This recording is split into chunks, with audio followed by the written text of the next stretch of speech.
You've been lied to about sales, and the truth, it's fucking ugly. See, we've built industries on outdated manipulative tactics that just don't make selling harder. They actually make it feel a little bit gross. They repel good clients, they attract the wrong ones, and they actually leave you wondering if you're just not cut out for this. But honestly, it's not you. Hurrah. It's the script that you've been handed. So let's rip that shit up and start again. Because once you understand what selling really is, what selling is, and who it's for, it's going to change absolutely everything. So let's go back to where this mess started. And I want to know, have you heard this phrase before? I just need to get my foot in the door. That shit is literal. It actually comes from old school door to door salesmen who would wedge their foot in the doorway, their real foot, right? They'd wedge it in the doorway so the homeowner couldn't slam the door. It was a pressure tactic, it was a control and manipulation tactic disguised as charm. And sadly, that's actually still where we are with a lot of today's sales tactics. We just wrapped them in a nicer font. See, things like forced urgency, manufactured scarcity, the if I could, would you line, the assumption, and the awkward closes, they're all rooted in the same mindset. I need to get the sale no matter what, even if I have to trick them into it. But here's the problem. That kind of selling, it might work, but only temporarily. And it only works on the kind of clients that you don't want to close. You know, the type of client that you land and immediately regret closing. They're needy, suspicious, nitpicky as fuck. Ask 47 questions and still don't trust your answers. So that's not a coincidence because pressure-based sales tactics are they're just going to attract people who expect to be manipulated. They've been burned before and now they're defensive as. They don't trust you. They barely trust themselves. They're looking for reasons not to believe you. And so if your strategy is to push, prod, and persuade those types of people into saying yes, you're signing up for a world of pain. Ghosting, refund requests, scope creep, that's the worst one. Emotional roller coasters where you wind up being their therapist. The pressure doesn't stop when they say yes, it follows you all the way into the delivery. So let me offer a different perspective. And I want you to write this down. Sales isn't about closing, it's about transferring certainty. Now, here's a truth bomb that might piss off most of the gurus. Only one person can close a deal on a call. Guess who it is? It ain't you. It's them. Your job isn't to close. Your job is to transfer certainty. Certainty in you, that you're the real deal. Certainty in your process, that it actually works. And finally, certainty in themselves, that they can actually do this. And the last one, that's the biggest one. That's the hardest one. Because most people are walking around full of doubt. They don't trust their own judgment.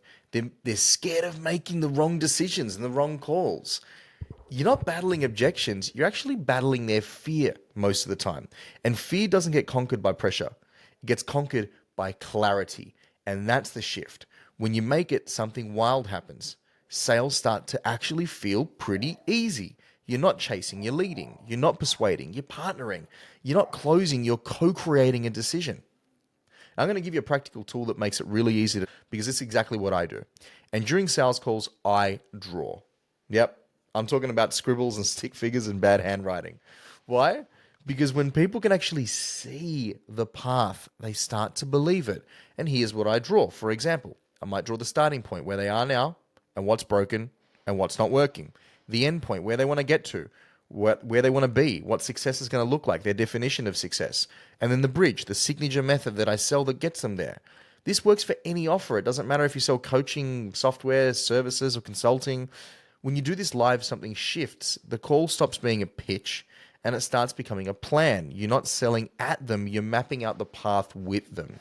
And people trust what you're going to build. This one tweak, this simple visual framework has helped our own clients close high ticket offers on the first call. Not because they're being slick, but because they're being clear. And another thing I do to transfer certainty happens actually well before the call, and it's as simple as tweaking the way that you remind people the appointment is about to happen. So if you want people to actually show up already sold, stop sending weak reminders. You know the kind. Hey, I'm just confirming you're going to be on our call tomorrow. That's not a confirmation. That's an exit ramp. It's an off ramp off the highway. If they're feeling unsure, that message just gives them permission to bail. It also breeds uncertainty, the exact opposite of what we're gunning for. Instead, I want you to send a value packed agenda email, and it should cover off three things. And this is what I do before all of my calls. Number one, the pain that that prospect is feeling. Number two, a big opportunity that I've discovered that I believe will lead them to a quick win and a clear next step forward. Now, this is not fluff. This is framing. You're reminding them why they booked. You're setting the tone on what they're going to accomplish in the call. You're transferring certainty about what you're going to do to help them before you even speak. And when they show up, they're no longer cold. Now they're warm. They're engaged. They're ready. That's how you start a sales conversation already ahead. And what about how you actually run the call? Because a lot of people think there are sales scripts and fantastic one-liners that are going to help them do this. Well, I'll tell you what, let's kill one more sacred cow while we're here. Magic scripts are bullshit. I saw some TikTok guru selling a fail-proof sales script the other day. And I get it. It's seductive. The idea that if you might say 17 magical words, the deal's just going to close itself. But here's the truth. Sales scripts, they don't actually close deals. Humans do. When you follow a script, you sound robotic. There's tone in that someone else has written. You're not going to sound like them. You're going to miss nuance. You're going to steamroll the real conversation. And worst of all, you're going to wind up making it about you. So here's the better way.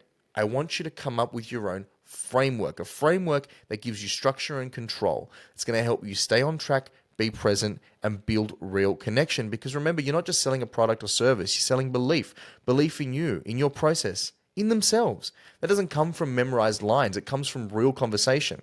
So when I'm talking about these frameworks, what do I really mean? How are you going to get them from point A to point B and bridge the gap? Map that out and then deliver the call in line with that. So here's the bottom line. If sales feel hard, awkward, or gross, it's probably because you're doing it the old way. Pretty shitty way, if I might say. You're probably trying to push, you're trying to perform, you're trying to close. But what if sales didn't have to feel like that? What if it could feel like clarity instead of confusion, certainty instead of pressure, connection instead of performance? That's what modern selling is really about. And that's when the right clients start to show up. They won't ghost you. They won't haggle on your price. They won't delay. They'll say, this makes sense. I'm in. Where do I sign up? Here's my credit card. So are you ready to actually drop the sales tactics and sell like a fucking human again? Because if you are, let me know in the comments. And until next time, take care.